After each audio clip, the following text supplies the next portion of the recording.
नमस्कार, स्वागत है आपका और आप देख रहे हैं अपने YouTube चैनल रीमेक इट बात।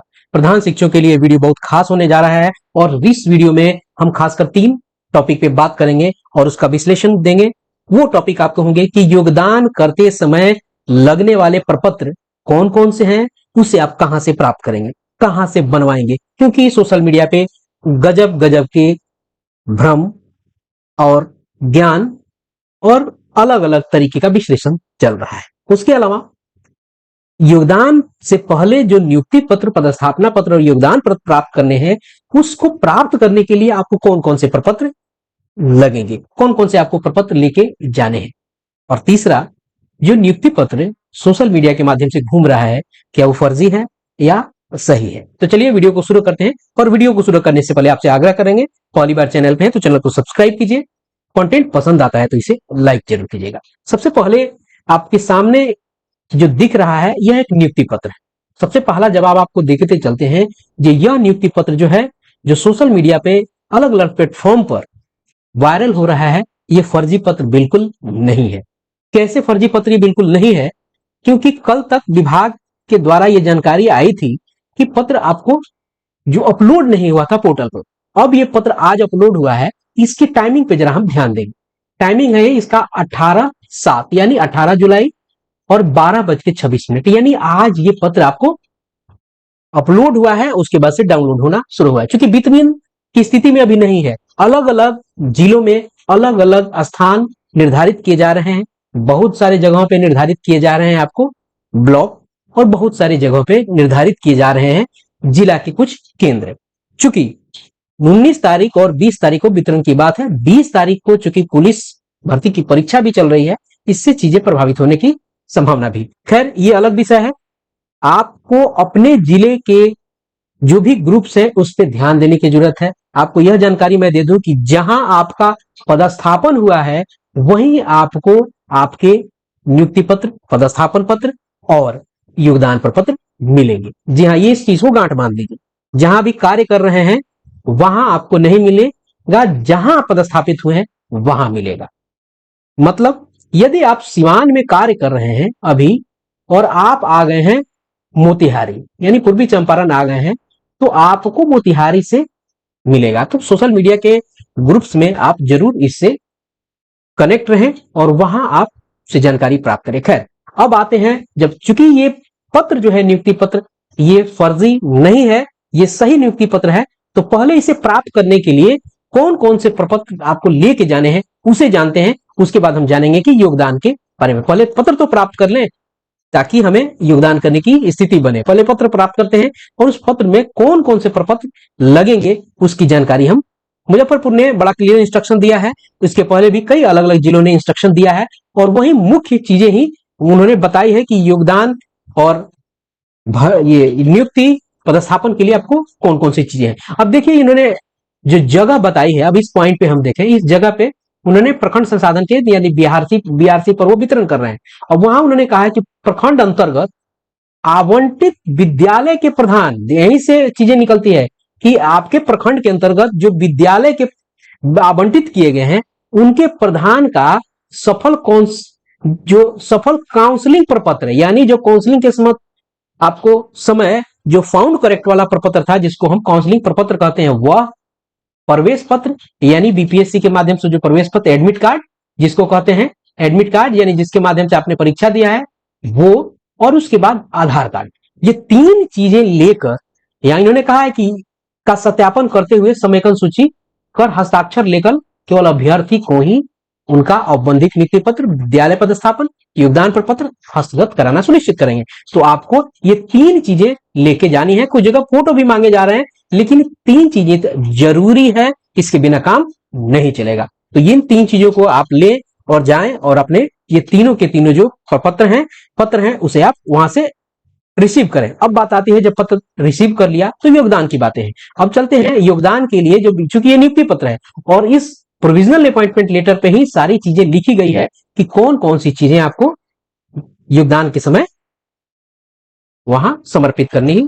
किसको समर्पित करेंगे? उस विद्यालय प्रधान को, क्योंकि वह एक व्यक्ति नहीं है, वो पद पे बैठा है। खैर अब चलते हैं तीसरे नंबर पॉइंट से शुरू करते हैं। यहां कहा गया है कि योगदान के समय योगदान के समय यानी एट द टाइम ऑफ जो आपका योगदान होगा उस समय ज्वाइनिंग अधिकतम एक पक्ष के अंदर यानी 15 दिन के अंदर, ध्यान दीजिए पक्ष कहते हैं 15 दिन को, यानी at the time of joining आप या 15 दिन के अंदर नवनियुक्त प्रधान शिक्षक को असैनिक शल्य चिकित्सक सह मुख्य चिकित्सा पदाधिकारी द्वारा निर्गत स्वास्थ्य प्रमाण पत्र प्रस्तुत करना होगा। आपको ये इमीडिएट नहीं करना है, आप या तो उसी समय कर लें या 15 दिनों के अंदर आप कर सकते हैं। पक्ष का मतलब पाक्षिक यानी 15 दिन का होता है। जो असैनिक शल्य चिकित्सक है, सह मुख्य चिकित्सा पदाधिकारी है, उसके द्वारा जो निर्गत आपका हेल्थ सर्टिफिकेट है वो आपको जमा करना पड़ेगा, ये होगा। या आपको यहाँ छूट दी गई है 15 दिन की। आगे है योगदान के समय नवनियुक्त प्रधान शिक्षक को दहेज नहीं लेने एवं नहीं देने संबंधी घोषणा पत्र प्रस्तुत करना आवश्यक है आपको योगदान के समय में। अब इसे कैसे कीजिएगा?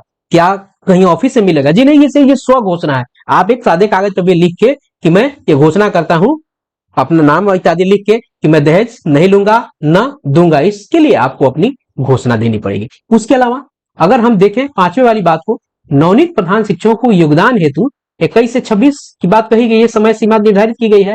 निर्धारित समय में अगर आप नहीं करते हैं तो नियुक्ति प्राधिकार जो है उस पर आप निर्णय लेगा, उसके पास अधिकार आपके उम्मीदवारी को निरस्त करने की है। खैर ये तो अलग बात हो गई, आप ये प्रपत्र से संबंधित नहीं है। छठा, योगदान करने वाले सभी नवनियुक्त प्रधान शिक्षकों वर्तमान में, ध्यान रखिएगा, जहां आप कार्यरत हैं कि नियुक्ति प्राधिकार यानी जो आपका अपॉइंटमेंट अथॉरिटी है, जो पदस्थापना होगा डीपीओ यानी डीओ कार्यालय होता है, का विरमण एवं स्वच्छता प्रमाण पत्र योगदान के साथ संलग्न करना आवश्यक होगा। ध्यान रखिएगा कि योगदान करने वाले सभी नियुक्त प्रधान शिक्षक को वर्तमान में कार्यरत नियुक्ति प्राधिकार का विरमण और स्वच्छता प्रमाण पत्र योगदान के साथ संलग्न करना आपको आवश्यक होगा। ये यहां बिल्कुल नहीं कहा गया है कि योगदान के समय आपको देना है, लेकिन जब आप योगदान करने वाले जो होंगे, जब आपको ये देना होगा आगे, तो आपको ये चीजें लगानी होगी। लेकिन इसको परिभाषित ऐसे किया जा रहा है कि योगदान के समय आपको ये लगाना है। यहां नहीं कहा जा रहा है कि योगदान के समय, 4 नंबर पॉइंट में क्लियर कहा जा रहा है कि योगदान के समय। यहां बिल्कुल नहीं कहा जा रहा है कि योगदान के समय, यहां कह रहा है योगदान करने वालों को आवश्यक करना होगा। ध्यान रखिएगा, करने वाले नियुक्त प्रधान शिक्षकों को वर्तमान में आपको विरमण और स्वच्छता प्रमाण पत्र योगदान के साथ संलग्न करना होगा। योगदान करने वालों को योगदान के साथ संलग्न करना होगा। आगे जब इस चीज को मांगा जाएगा तो ये करेगा कौन? ये आपको डीओ कार्यालय से मिलेगा, जो डीपीओ स्थापना देंगे। और क्लियरेंस की बात, ये जिसे हम स्वच्छता प्रमाण पत्र कह रहे हैं, ये समझिए क्लियरेंस है, एक तरह से ये एनओसी है। इसकी जरूरत क्यों पड़ रही है? कुछ लोग कह रहे हैं कि नहीं, इसको एचएम की जरूरत पड़ेगी क्योंकि एचएम जो है वो प्रभार में है, तो उन्होंने प्रभार दिया कि नहीं दिया आने वाले अपने प्रभारी को, क्या उन पे कोई चीजें बकाया तो नहीं है। तो केवल ये शिक्षकों, प्रधान शिक्षकों और प्रधानाध्यापक पर ही नहीं लागू है जो भी करंट, ये शिक्षकों पे भी है। क्योंकि हो सकता है वो शिक्षक निलंबित हो, वो शिक्षक कार्रवाई के दायरे में है, कोई जांच चल रही हो, उस पर कुछ अनुशासनहीनता या बहुत सारी चीजें, यानी यूं कहें कि उस पर कोई कार्रवाई हो। और एचएम की बात मैंने बता दी, तो ये जरूरी आपको है, ये आपको संलग्न करना होगा। योगदान करने वालों को योगदान के साथ संलग्न करना होगा। जब योगदान प्रपत्र जब आगे जमा किया जाएगा, तो यहां ये जो एक भ्रम बन रहा है कि छठे में योगदान के समय, तो जी नहीं, योगदान के समय आपको ये कुछ चीजें आपको जमा करनी है। समय यहां कहा जा रहा है, ध्यान रखिएगा, योगदान करने वालों के, ये क्लियर यहां स्पष्ट नहीं हो रहा है। मैं भी इसकी जिम्मेदारी पूरी तरह से नहीं ले पा रहा हूं, लेकिन आपको ये देखना है कि योगदान के समय नहीं कहा जा रहा है इसे। खैर आगे चलते हैं, विभाग इसको कैसे करेगा इसको देखने की बात है। 7वां, नियमित प्रधान शिक्षक के वरीयता का निर्धारण उस नियमावली के अनुसार होगा, ये अलग चीज है। अब ध्यान दीजिएगा 9वें पर। अब जब मैं ऊपर ये छठे को कह रहा हूं और 9वें को फिर देखिएगा, योगदान के समय कहा जा रहा है। यहां योगदान करने वालों के लिए योगदान के समय की बात यहां नहीं कही जा रही है, जिसमें बड़ी बात निकल के आ रहा है। योगदान के समय नवनियुक्त प्रधान शिक्षक को आयोग में दिए गए आवेदन पत्र की प्रति समर्पित करना होगा। ये आपको मैंडेटरी है, इसको आपको देना होगा। लेकिन इसके लिए मैंडेटरी प्रतीत नहीं हो रहा है इनके शब्दों के बनावट से और वाक्य के बनावट से।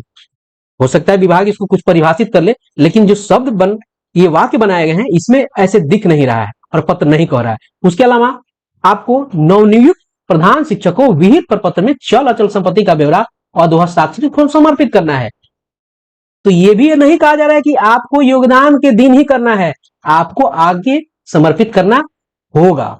एक जो प्रपत्र होगा उस प्रपत्र में आपको करना होगा। उसके अलावा जो नवनियुक्त प्रधान शिक्षक हैं, शिक्षा पदाधिकारी जो हैं, कार्यालय में विद्यालय पदस्थापन प्राप्त कर संबंधित विद्यालय में योगदान सुनिश्चित करेंगे जिस दिन से उनका वेतन होगा। आगे जब जिले से गाइडलाइन निकल रहे हैं उसमें बताया जा रहा है कि जैसे योगदान होगा, योगदान के बाद आपको चीजें आगे बीआरसी में जमा करने हैं। 24 घंटे कुछ घंटे के समय दिया जा रहा है ताकि टेक्निकल ज्वाइनिंग उनकी कराई जा सके। तो यहां इन सब चीजों को छठे पे आपको ध्यान देने की जरूरत है कि क्या इसे योगदान के समय कहा जाएगा, क्योंकि योगदान के समय बस 2-3 चीजों का ही जिक्र हुआ है।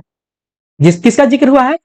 वो जिक्र हुआ है आपको आयोग के समय जो आवेदन पत्र दिया था उसका जिक्र हो रहा है, योगदान के समय घोषणा पत्र का जिक्र हो रहा है, और योगदान के समय इसमें भी कंडीशन लगा दिया गया है आपको चिकित्सा यानी हेल्थ सर्टिफिकेट की। इसमें ये बिल्कुल नहीं कहा गया है कि योगदान के समय, इसमें कंडीशन है, लेकिन यहां छठे में नहीं कहा जा रहा है। लेकिन यह ध्यान रखना है कि योगदान के साथ संलग्न करना आवश्यक होगा।